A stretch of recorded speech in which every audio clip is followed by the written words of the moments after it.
Oke, baik. Kita lanjutkan. Jadi, saya jelaskan lagi terkait hipotesis dalam analisis ovarian. Yang pertama ada hipotesis awal atau hipotesis nol, di mana nilai rata-rata atau mu dari perlakuan pertama, kedua, ketiga, dan seterusnya itu dianggap sama.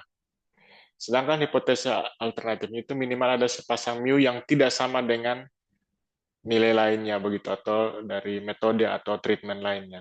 Jadi kalian lihat di sini, tabelnya seperti ini sudah fix atau sudah firm berlaku.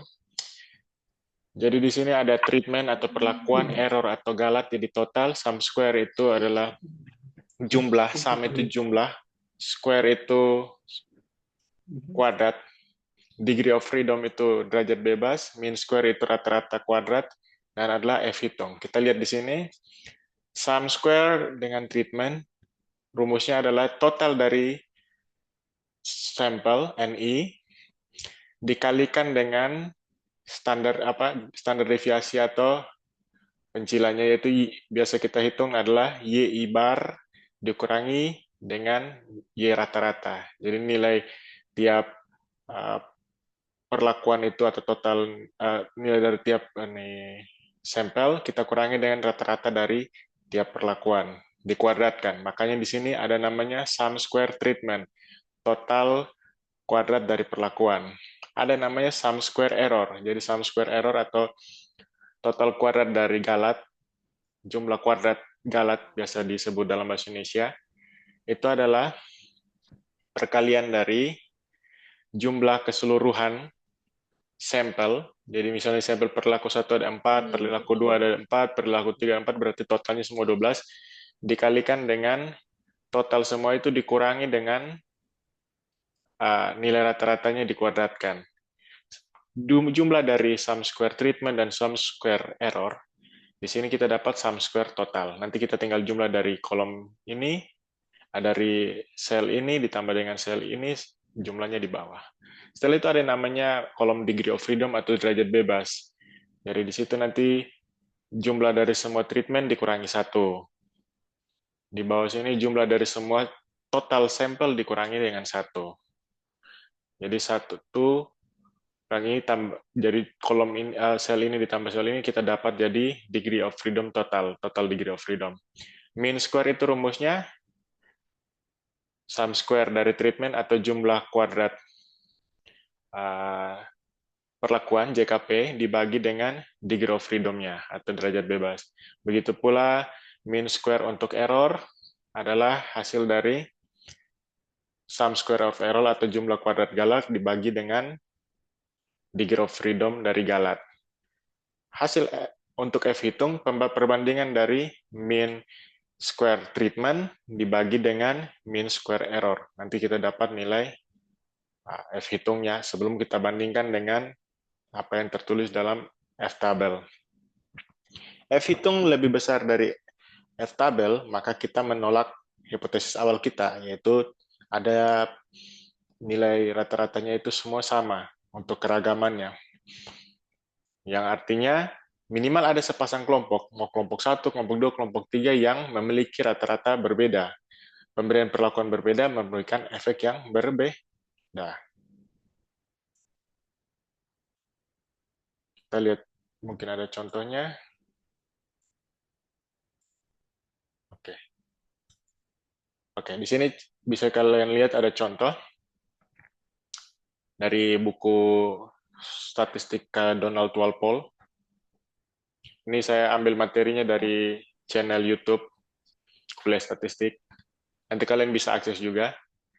Jadi, data berikut mencantumkan beberapa bungkus rokok yang terjual di sebuah pasar swalayan pada 8 hari yang dipilih secara acak. Ini bagi yang perokok. Jadi, ini ada rokok merek A, ada rokok merek B, ada rokok merek C, dan ada rokok merek D sampai E.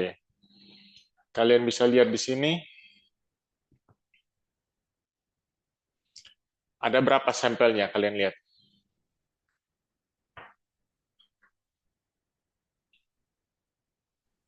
Delapan. Berapa? Delapan, Pak. 8, ya. 1, 2, 3, 4, 5, 6, 7, 8. Kalian lihat di sini juga sudah muncul. Jadi jumlah sampel 1 sampai sampel kelima untuk tiap merek rokok itu atau cap rokok ini sejumlah masing-masing sampel itu atau masing-masing merek rokok itu 8 orang perokok. Total merek rokoknya ada berapa atau cap rokoknya ada berapa? Ada 5, Pak. 5. A, B, Lima, C, Pak. D, E. Oke. Sekarang kita hitung rata-rata. Jadi nanti kita hitung rata-rata untuk merek A itu 21 tambah 35 tambah 32 tambah 28 tambah 14 tambah 47 tambah 25 tambah 38. Kita bagi dengan jumlah 8 untuk dapat nilai rata-rata. Dapat hasilnya di sini 30. Nanti silakan kalian coba sendiri secara manual. Begitu pula untuk B, dapat rata-rata nilai B itu 26 sampai di sampai di E itu 33. Setelah itu kita jumlahkan semua ini kita jumlahkan, baru kita bagi dengan berapa nih? 40, total semua sampel dapat hasilnya total nilai rata-rata untuk Y itu sebesar 33,6. Pertanyaannya, dengan taraf signifikansi 5%, apakah rata-rata penjualan kelima rokok di atas sama banyak? Aduh, kasih di pojok mana? Mari kita lihat.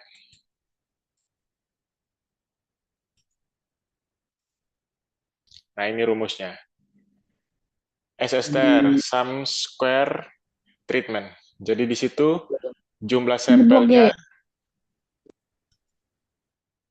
jumlah sampelnya kita kalikan dengan selisih dari tiap nilai tadi, tiap nilai yang kalian lihat di sini. 21 berarti kurang dengan rata-ratanya berapa? 30. Kita kurang. Habis itu 35 kurang dengan 30. 32 kita ambil, setelah itu kita kuadratkan. Sama seperti kita mencari standar deviasi. Nanti kita dapat jumlah sampel 8, jadi 30 kurang 33,6. Kalian lihat. 30 kurang rata-rata 33,6. Oke. Setelah itu 8. Sampelnya masih 8 untuk yang B. 8 kurang berapa? Kali 26. Berapa tadi?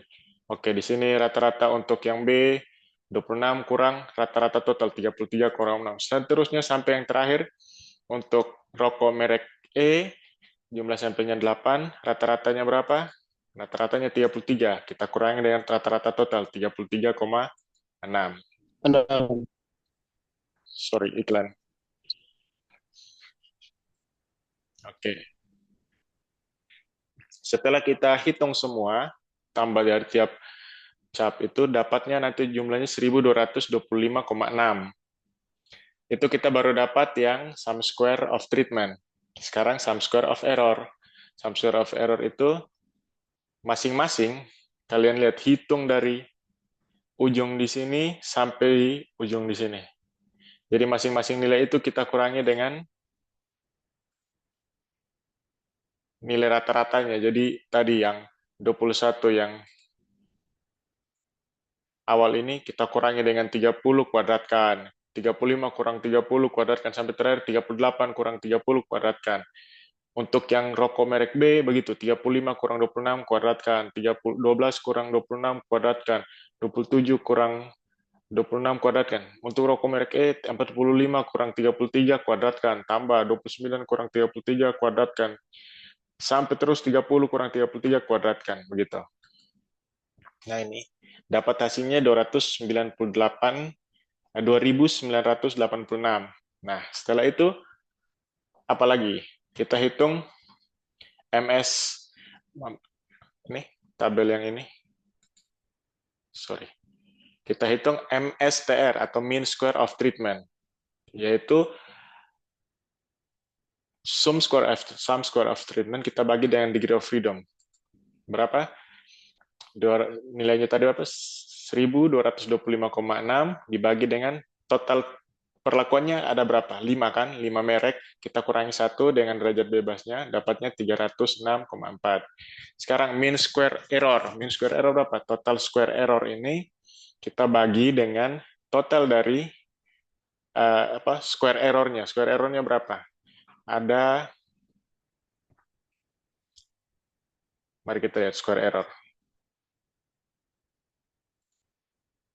Square error itu berapa? Kita kali dengan seluruh. Berarti berapa? Seluruh itu ada 40 kurang 1. Kita bagi di sini. Dapatnya 2.986 itu kita bagi dengan jumlah dari seluruh sampel kita. Kita kurangi dengan 1. Di situ berapa? Hasilnya. Nanti dapat 5,7. Sama dengan 2.986 kita bagi dengan 5,7. Hasilnya 85,31429. Tinggal kita bagi 306,4 bagi 85,31429, hasilnya berapa? 3,519427. Ini nilai F hitung kita. Kita lihat di tabel. Nilai F tabel untuk tingkat signifikansinya 95%, yang artinya alfanya 0,05, dengan derajat bebasnya itu 4. Kalian lihat derajat bebasnya 4 dari mana? 5 kurang 1. Ada 5 perlaku kita 1. Dengan total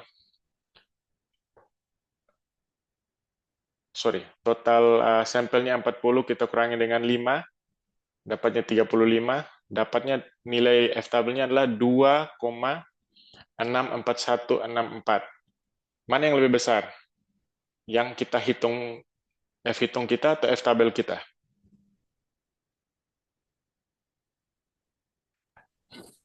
F hitung. F hitung, berapa F hitung?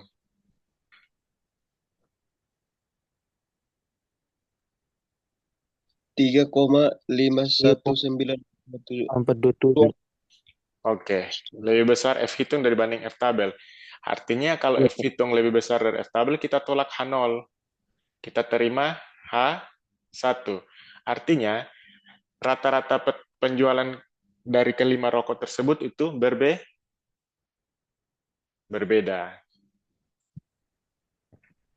Nah, kalau sampelnya berbeda, kuncinya adalah tinggal kalian ganti di jumlah sampel ini. Ini kan kebetulan sama untuk 5 merek rokok. Tapi kalau rokok A itu beda, ya kita taruh mungkin di 7, rokok B itu 9. Jadi kuncinya di situ. Kalau sampelnya berbeda, tinggal ganti di N-nya ini, jumlah sampelnya. Metodenya masih sama. Ada yang mau bertanya?